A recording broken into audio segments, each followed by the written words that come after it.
Hello guys, how are you doing? How is it going? Welcome to another StarkStream. So very happy to be here, and let's have a look at some news from yesterday. So let's have a look at the recap from today.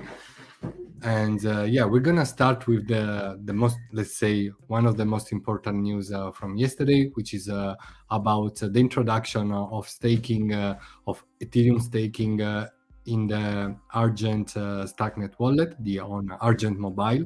So it's not Argent X. I don't know if such a service will be integrated on Argent X very soon, but for the time being, you can stake your ETH on the Argent Mobile wallet and on the Starknet network, because as you know, Argent Mobile supports both Ethereum L1, ZK Sync Lite, as far as I remember, and Starknet as well. And on the Starknet L2, you can stake your ETH and get some robbed stake ETH in exchange for that, and earn a yield in the in the meanwhile. And here on their post regarding this announcement, they posted how it works, what is rob stake ETH, how would you get your ETH staking rewards, and so on. So like, how do you receive staking rewards? The USD value of rob's staked ETH increases versus ETH as staking rewards accumulate. You'll receive approximately 3.7% APR on your StarkNet mobile account by swapping from ETH into robbed stake ETH.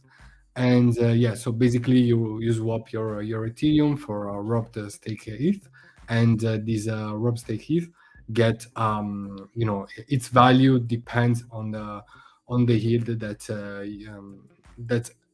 Ethereum staked Ethereum generates.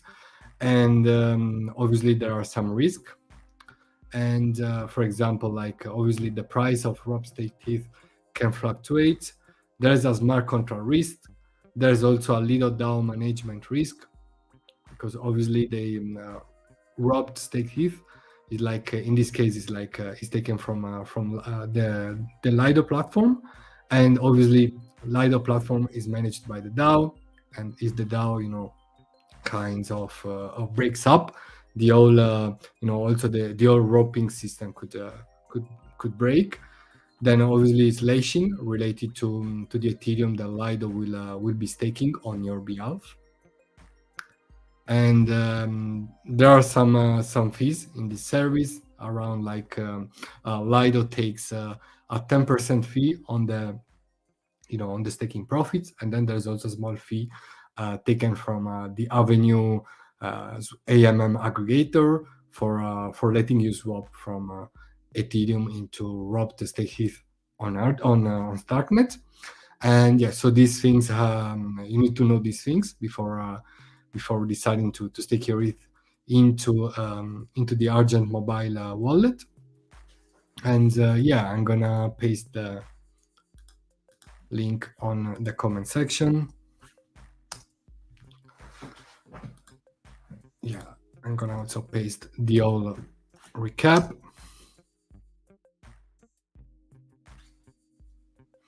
Okay, let me turn the music a bit louder.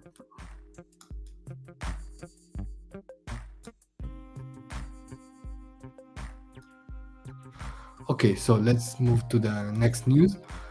So Luthing, I mean, a very active French Starknet community member, he produced a very cool mind map about account abstraction, what it is in general, and also how it works natively on Starknet. And I found this map very, very useful, actually, so we can analyze it together. So basically, there are obviously, when we speak about account abstraction, we need to make the difference between external owned account, EOA, and contract account or smart contract wallets. also known as smart contract wallets. And obviously, the external accounts are accounts controlled by a private key, which is external to the blockchain. And external owned accounts are not programmable, as we all know, because actually, until the adoption of account abstraction and the development of account abstraction, which is still ongoing, up to now, most accounts are external owned accounts. Obviously, in Ethereum L1, so everything was external owned account when it comes to wallets, and then this account abstraction enables this new paradigm where you can basically program wallets and a lot of stuff using account abstraction.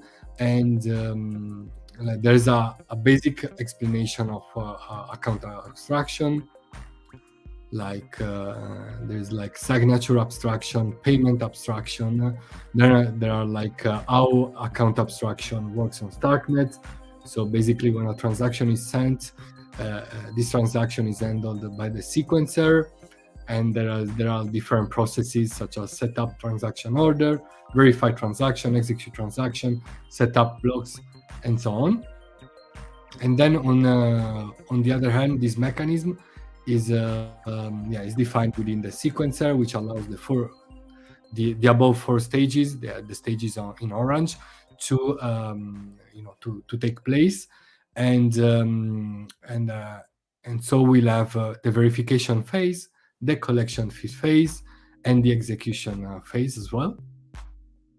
And in the map, we can also see some use cases that can be enabled by account abstraction, such as multi-call, which is the possibility to operate multiple actions in one transaction.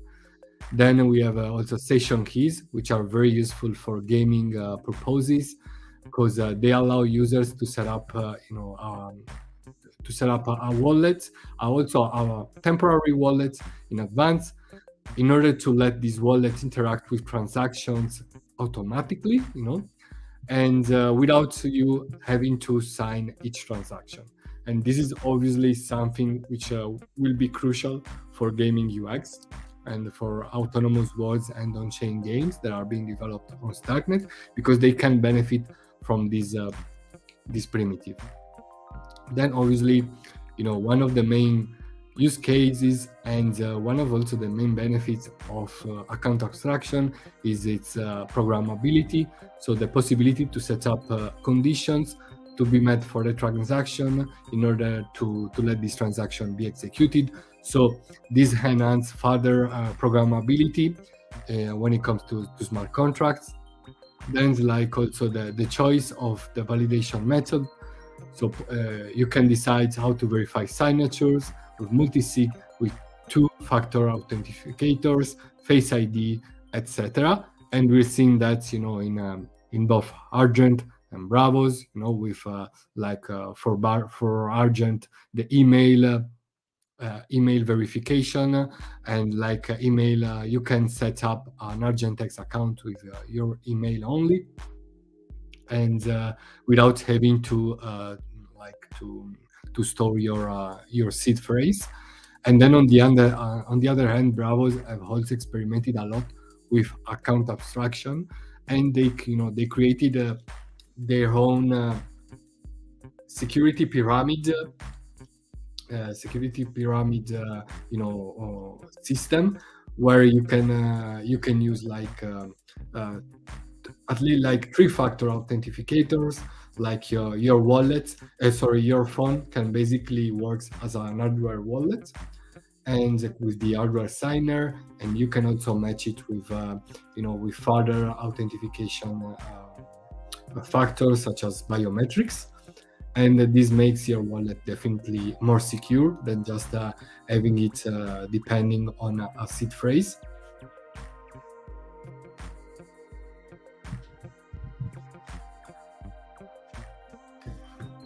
Let me take a short break.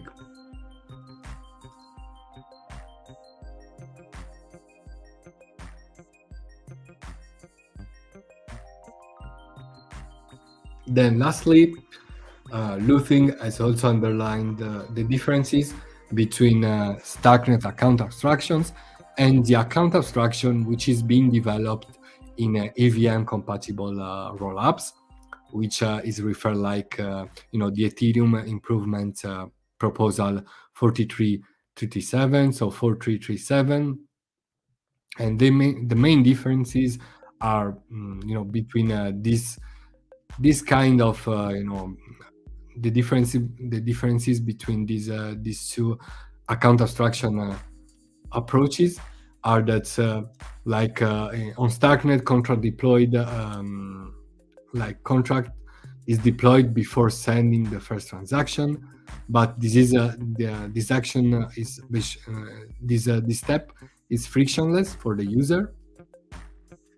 Then another difference is that account abstraction is defined at the protocol level of StarkNet. So this makes account abstraction natively on StarkNet, so native.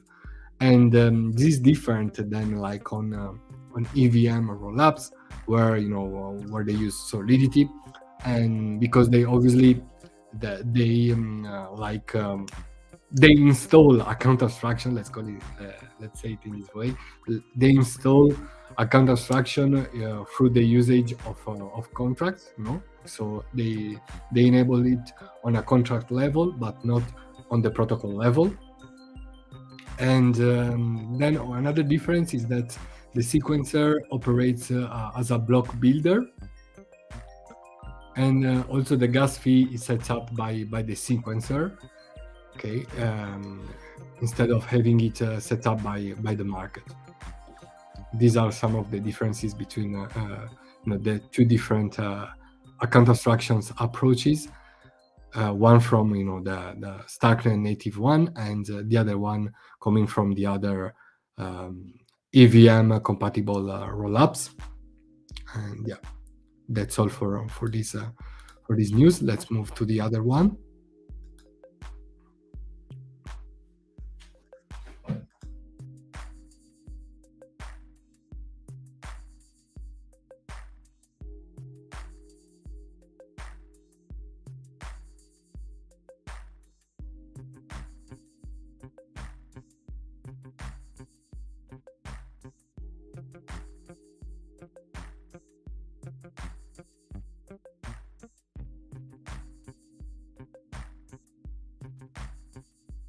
So guys, we just produced a very cool thread about the realms.world autonomous world, and so if you're interested in on-chain gaming and autonomous world, you'll definitely find this thread very very entertaining.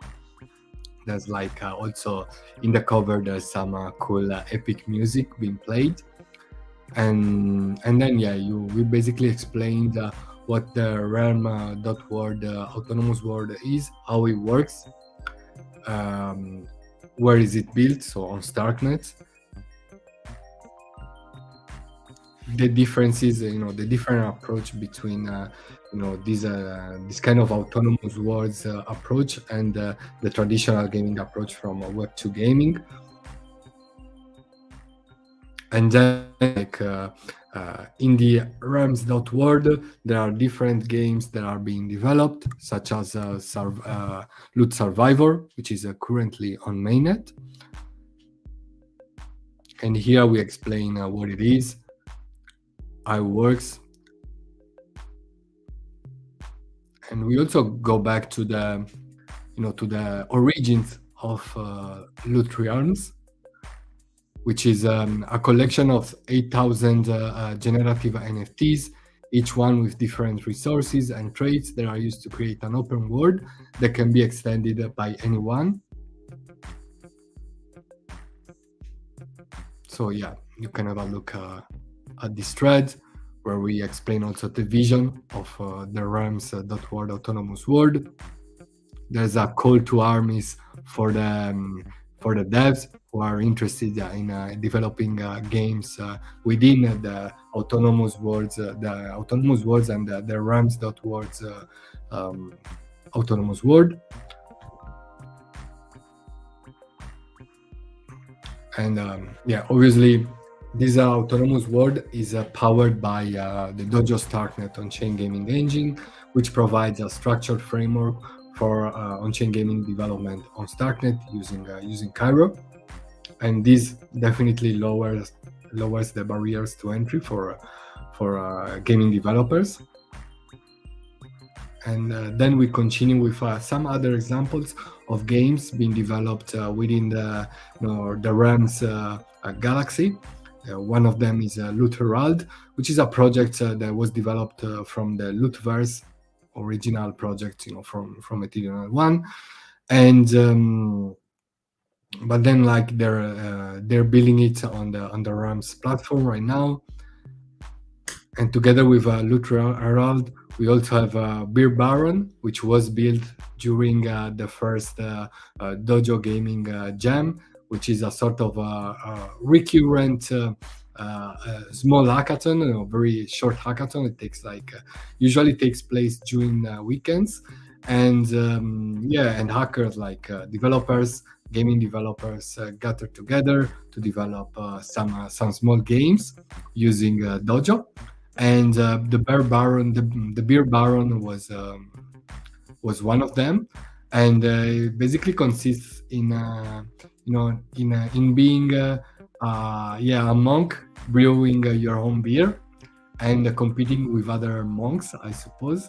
And yeah, so you'll also have to manage your resources in order to create the best beer and stuff like that. And it was created, this small game was created by the founder of rams.world, I love. And it was actually out of of the competition in the gaming jam. It was out of contest, let's say.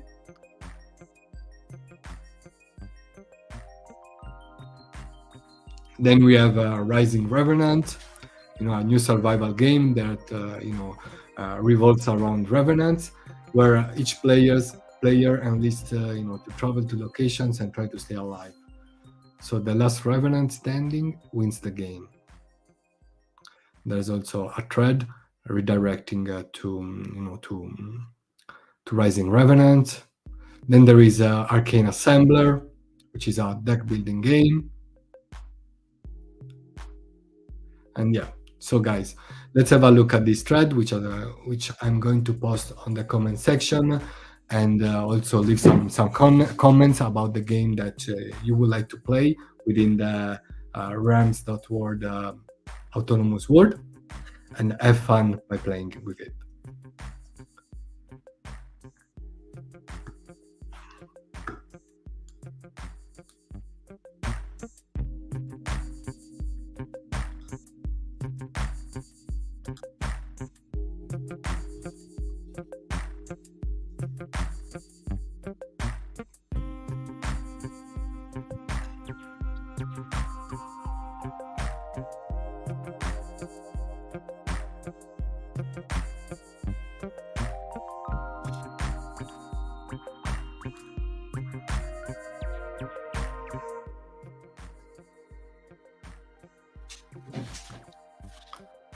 Okay, so let's move to another breaking news, because it was announced just a couple of hours ago that there's gonna be a StarkNet India conference next month in India, in Bangalore to be precise, and it's gonna take place after the StarkNet hackathon.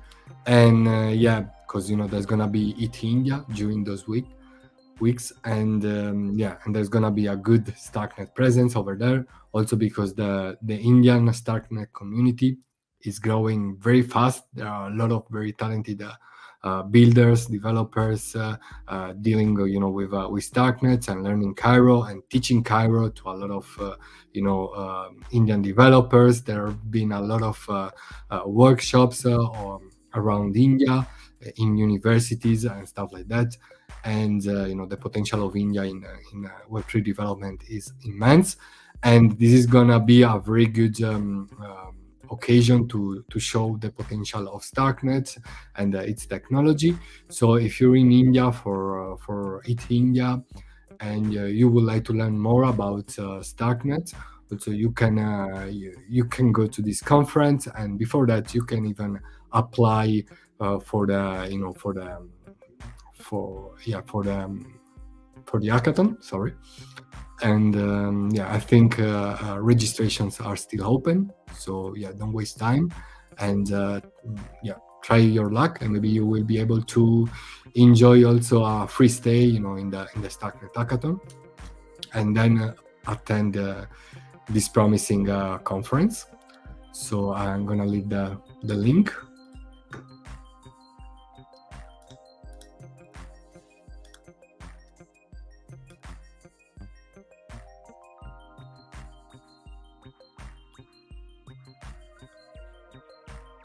Okay. So this is another very important program for developers. In fact, Nethermind, which is one of the most important and most active developers lab, are within the whole Ethereum landscape. They're running a partnership, an internship program, and there's also they are looking for people to to deal with Cairo. So a good part of this internship is related to Starknet. So yeah, if you're interested, if you're a developer who would like to to learn from the best, from some of the best in the space, because there are obviously also other very good developers lab around. But yeah, I think this would be a great opportunity for you to learn more about Web3 development, blockchain development, and Cairo development as well.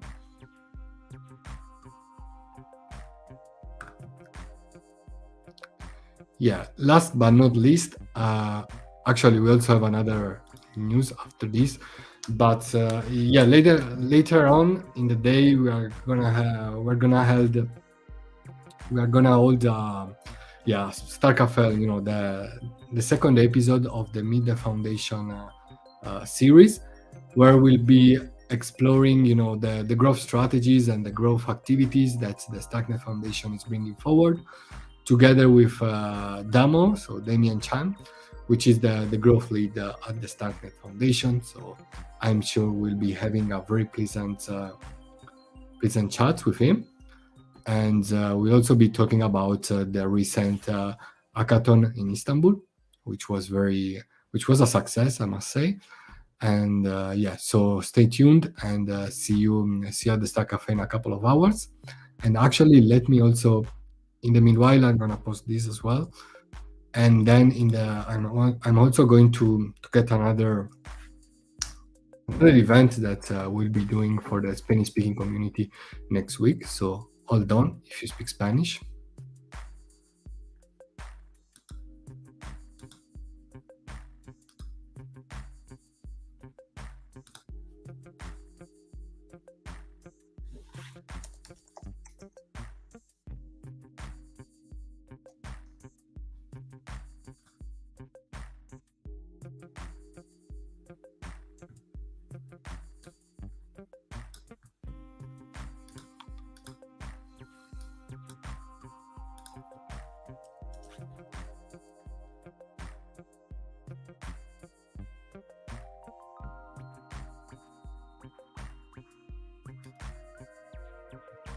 So, which is basically this one, because together with Nadai, I'm gonna go to a Twitter space organized by the Ethereum San Pedro Sula community, and together with Nadai, we're gonna give an overview about the Starknet ecosystem and its technology.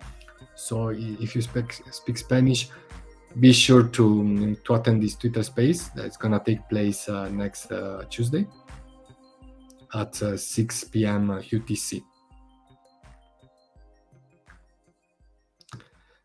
It's gonna be the first Twitter space of this community, so I'm very excited because we're also going to help them, getting some following, and yeah, I know the guys. They're they're very friendly. So yeah, let's also help them on board more, like more Honduras devs, the devs from Honduras into StarkNet. And you'll also find these events on the comment section. And guys, so for today, that's all. I hope you enjoyed this Stark stream, and yeah, see you soon for another one. In the meanwhile, yeah, remember to attend the Stark Cafe later on, and yeah, I wish you a great weekend, guys. Take care. Bye.